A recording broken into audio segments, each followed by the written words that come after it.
E aí eu vou falar agora, eu como um cara que geralmente... Eu nunca tive emprego, mas eu sempre contratei pessoas que contrato até hoje, com uma certa frequência. E eu, sempre o que é muito relevante, no meu entendimento, é o track record. Sim, traduzindo, né? As realizações do cara. O que ele de fato fez. Isso, certamente, é um ingrediente, porque isso fala por ele, né? Isso é a história. Mas aí, vamos traduzir isso para quem está nos assistindo. Qual é a ciência do storytelling? Como você trabalha com isso? Você pega, por exemplo, amanhã eu tô lá e falo, se eu vou me jogar no mercado de trabalho, eu preciso conseguir um emprego.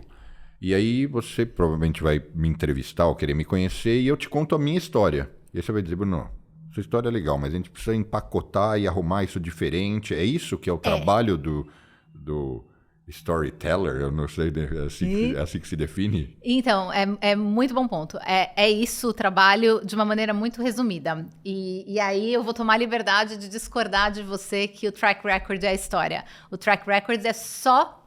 Um pedacinho. Um pedacinho. Por que isso? Pensa que... E aí você me diz, é quase que eu te devolvo a pergunta aqui. Você está entrevistando duas pessoas. Chego eu e uma segunda pessoa muito parecida comigo em todas as coisas que ela atingiu na vida, alcançou na vida e conquistou. E que com track records bastante semelhantes. Da onde vem a sua decisão?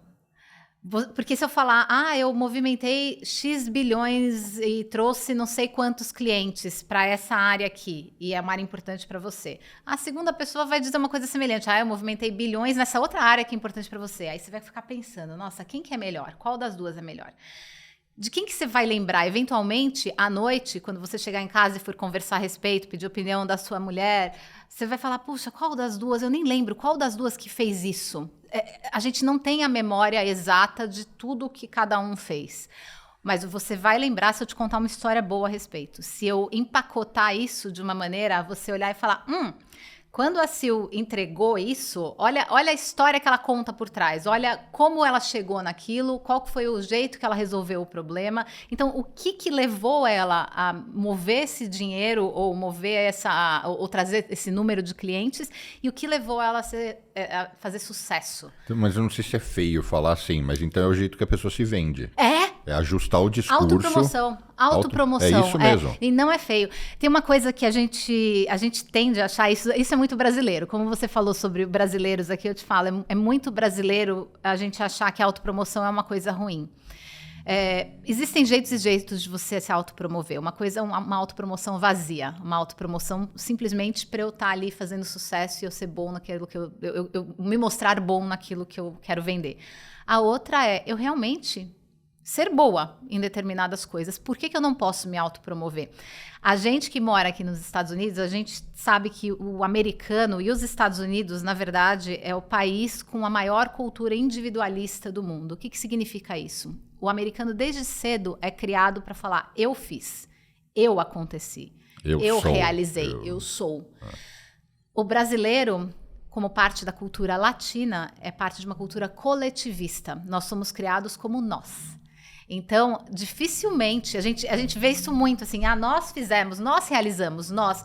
E aí um americano vai te perguntar na entrevista, mas qual que era o seu papel nesse nós? Aí você vai ter que falar, eu era o líder do time. Por que isso está errado? Se você era o líder do time, qual o problema em dizer que você era o líder do time? A gente tem aquela coisa que vem muito de uma educação religiosa, católica, cristã, né? Não necessariamente católica, mas cristã, de modéstia.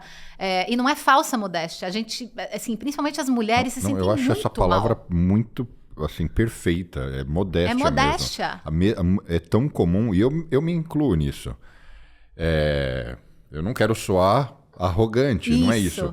Mas eu tenho um grande amigo, meu melhor amigo, e eu estava na faixa dos 30, hoje eu tenho mais de 40, e ele me deu esse toque. Ele falou, Bruno, você tem ideia que você está aqui, mas você se vende e fala como se você estivesse aqui. Não é feio. Se você é bom e diferenciado nesse universo que a gente está falando, você não precisa fingir que você é o mais um, mais ou menos, ou mais um. Você não precisa ser modesto.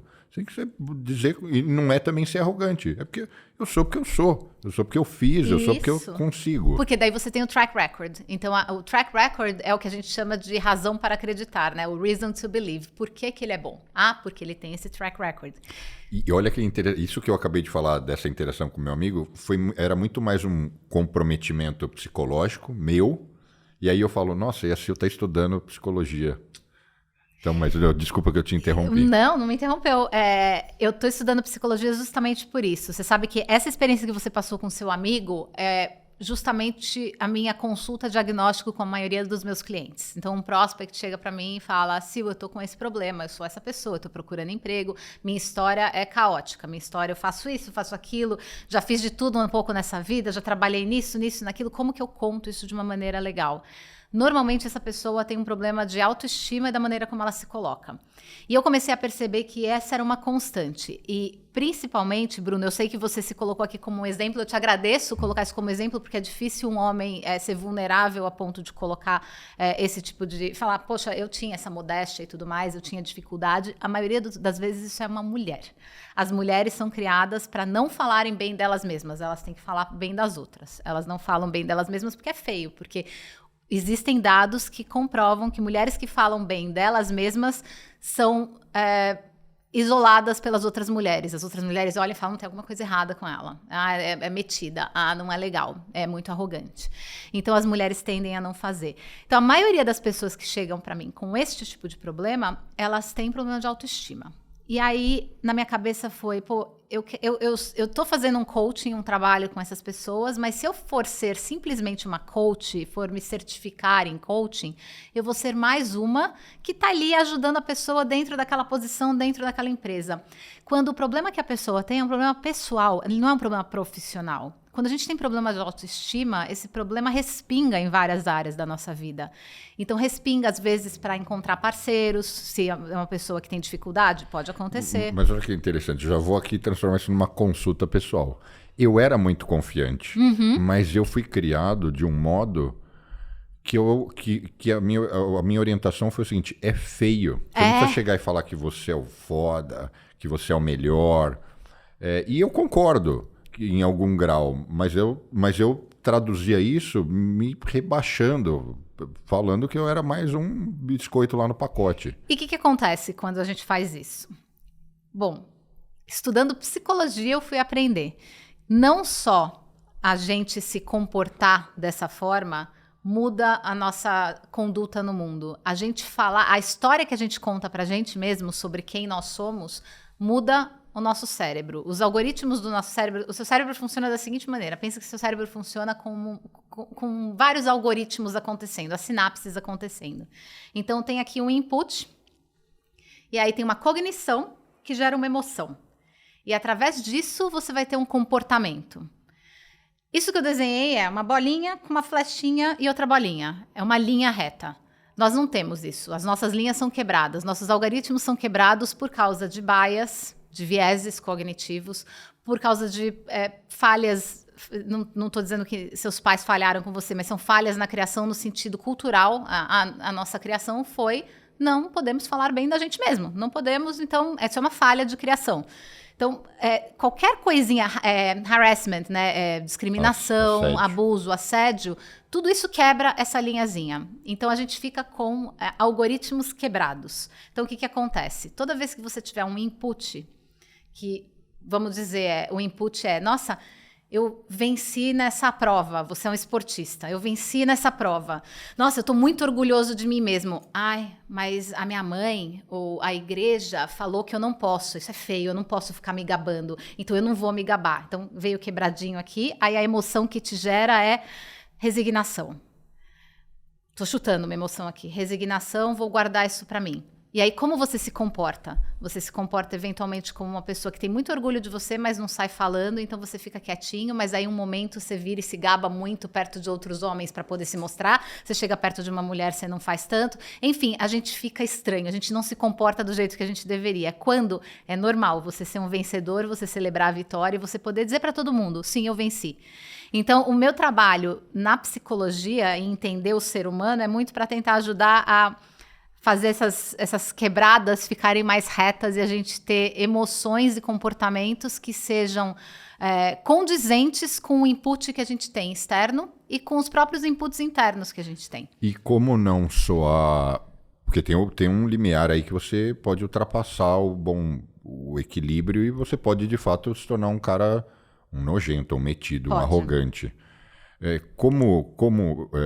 Na minha humilde opinião, eu acho que isso se confirma quando você afirma de uma maneira indelicada, desnecessária e muitas vezes quando de fato você nem tem fundamentos para aquilo. Excelentes pontos. Se não, eu acho que se você fala de uma forma educada, respeitosa, e se de fato aquilo é uma coisa que você alcançou, embora alguns, e no Brasil também muitas vezes interpretam isso, né? Esse cara é arrogante, mas ele não fez nada, ele é o que ele é, né? Mas eu quero deixar você falar para quem está assistindo como é que a pessoa... Qual o balizador aí dela falar que eu não vou passar do ponto? Eu adorei que você já chegou nas conclusões. Já? Porque é fato. Teoricamente, não existe por que a gente condenar alguém que é bom no que é e está dizendo que é bom no que é. Mas nós não gostamos de ver pessoas simplesmente falando bem delas mesmas sem contextualizar. Então, eu acho que o contexto é muito importante. Em que situação você está falando? E que tipo de palavras você está usando? E por que você está dando essa informação? Existe uma razão para isso estar acontecendo ou ela é absolutamente gratuita para a sua autopromoção? A autopromoção, ela é negativa quando a pessoa simplesmente sai falando, que a gente fala aqui bragging, né? É o falar exageradamente sobre mim mesma sem razão. Agora, se o que eu falo ajuda o outro, se o que eu falo inspira o outro, se o que eu falo pode tornar a vida das pessoas melhor, por que não falar? Agora, tem um ponto importante. Tem um ponto que é uma coisa que eu trabalho muito também na minha área aqui, que é a construção da ponte cultural. Depende para quem. A sua audiência é muito importante. Então, para quem que eu estou contando isso? Para quem que eu estou falando isso? Entre nós brasileiros, você sabe mais ou menos como você tem que dosar. Agora, se eu chego para um americano para contar a minha história, se eu chego falando, então, eu passei por isso, aquilo, e as pessoas vão ver, assim, eu conto a minha história, eu passei por muita coisa, por muita discriminação, eu passei por muito assédio, muita coisa. Então, se eu conto tudo isso para um americano, ele faz, chato, viram os olhos. Eu tenho que chegar e contar uma história vencedora. Para um americano, é assim que eu vou me posicionar. Se eu for contar essa história para um asiático, ela vai ser diferente. Os elementos, e é outra coisa que eu trabalho muito, eu falo, as nossas histórias têm que ser modulares, porque existem todos os fatos, né, os track records, existem todos os fatos aqui, e existe a linha que eu dou para elas. A linha muda de cor, e eu conecto partes diferentes da minha história dependendo de com quem eu falo.